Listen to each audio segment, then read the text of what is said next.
Hello，各位好。嗱，咁我今日咧就會講一個女藝人。咁呢個女藝人咧就係韋詩雅，係啦。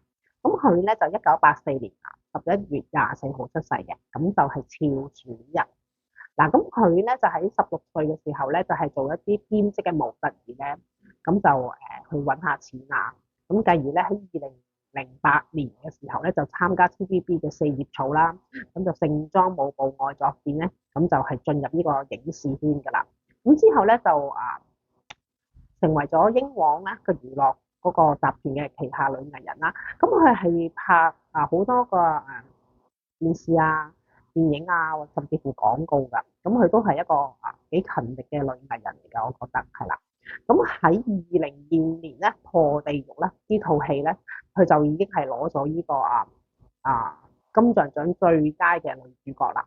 咁喺2025年咧就為佢帶嚟一個更加精彩嘅人生啦，因為佢嗰年都係結婚嘅，同醫美醫生結婚啦，咁真係非常之幸福嘅一年啦。咁我咧就今日啦就幫佢睇一睇喺2026年啦，丙午馬年咧，咁佢會點樣樣咧喺個流年裏邊。嗱，咁佢咧今年咧個核心信息先，咁佢核心嘅信息咧就會係個能量係正常，不過偏低，係啦，即係會弱少少啦，係啦。咁咧佢咧就係有種不協調啦，同埋有一種惰性，係啦，惰性即係少少偷懶嗰種啦，係啦。咁但係咧，其實佢都有準備嘅，佢有準備喺2026年咧去應該點樣去行啊？點樣可以更加完美一啲啊咁樣樣啦。咁但係咧，佢嘅嗰個結果咧就未如佢想要嘅嗰個結果啦，即係未理想嘅，係啦，未合理想嘅。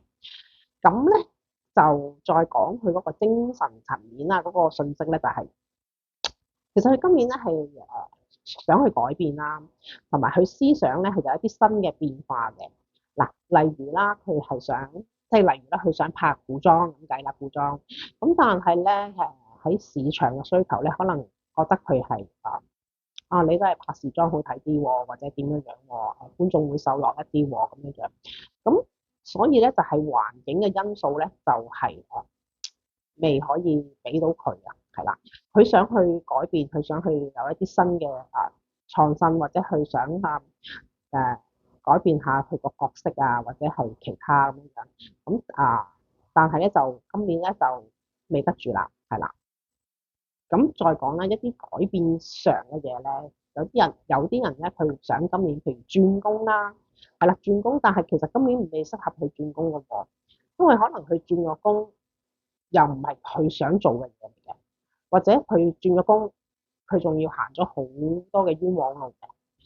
所以咧，我哋每一年都會去睇下嘅流年啊，適唔適合去轉工啊，或者去投資啊、噼里啪啦啊咁樣樣。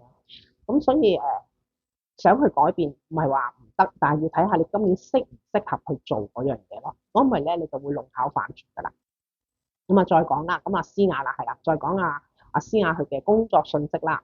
咁佢咧都係好似我頭先所講啦，佢係想改變，但係佢今年咧都係要等待嘅，要順其自然嘅，隨波逐流嘅。因為你要記住啦，外邊嘅環境嘅因素咧，永遠咧都係大過自己個能量㗎，係啦。即係譬如你想咁樣，但係外邊嘅環境未適合你嘅時候，你就唔可以作一啲一啲特別嘅挑戰咁樣樣嘅。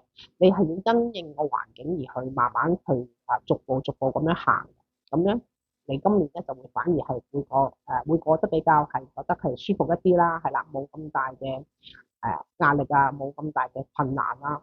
咁呢個係我本人嘅提議啦。咁再講佢嘅財氣啦，咁財氣今年會弱啲啦，係啦。咁有少少嘅破財啦。咁投資咧就要謹慎，投機咧就可免則不免啦。咁如果同朋友嘅合作咧，要慢慢嚟，係啦，就唔可以咁急進呢一樣嘢，係啦。咁再講啦，如果係今年咧遇上一啲譬如問題或者遇上一啲困難咧，佢嘅貴人咧就係俏後人，係啦。咁如果佢工作上有啲一啲棘手嘅嘢啊，或者有啲問題咧，佢可以揾人幫手嘅咧，就係揾俏後人啦。咁好啦，我哋今集講到呢度先，我哋下次再講下其他人。拜拜。